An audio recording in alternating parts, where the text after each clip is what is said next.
দর্শক, এই মুহূর্তে আগারগাঁওয়ের আবহাওয়া অফিস থেকে সরাসরি যুক্ত হচ্ছেন সহকর্মী আসাদুজ্জামান। আসাদ, আশা করি আপনি আমাকে শুনতে পাচ্ছেন। আসাদ, ঘূর্ণিঝড় রিমাল সম্পর্কে সবশেষ কি তথ্য জানিয়েছে আবহাওয়া অধিদপ্তর আমাদের জানাবেন।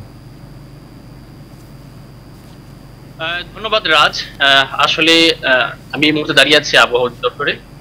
কিছুক্ষণ পূর্বেই এখানে ব্রিফিং হয়েছে। ব্রিফিং এ আবহাওয়াবিদ বলেছেন যে আজকে মূলত দেখতে পাচ্ছেন যে বঙ্গোপসাগরে যে ঘূর্ণিঝড়টি সৃষ্টি হয়েছিল এটি প্রবল আকারে ঘূর্ণিঝড় সৃষ্টি হয়ে কিন্তু বাংলাদেশের যে উপকূলীয় অঞ্চল সেদিকে কিন্তু ঝুঁকছে। এবং যদি আমি বলি যে এই বাংলাদেশের যেভাবে যে এই ঘূর্ণিঝড়টি আঘাত আনতে পারে সেই বিষয়ে কিন্তু সময় জানিয়েছেন আজকে সকালে।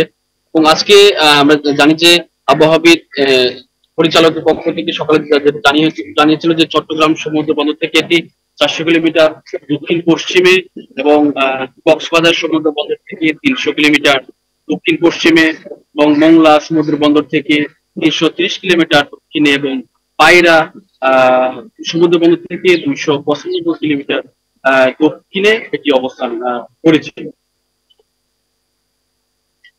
এবং আরেকটি বিষয় যে জানিয়েছে বাংলাদেশে আজকে মূলত এটি সন্ধ্যা থেকে কিংবা রাত অবধি অর্থাৎ মধ্যরাত পর্যন্ত বাংলাদেশের উপকূলীয় অঞ্চলে সেটি আঘাত হানবে এবং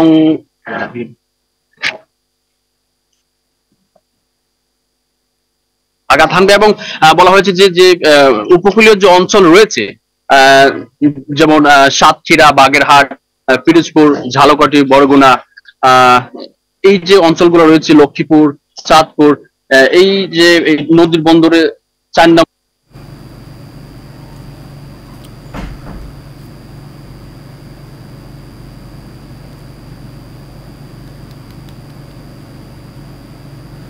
জি আসাদ, আমরা বুঝতে পেরেছি। আপনাকে অসংখ্য ধন্যবাদ।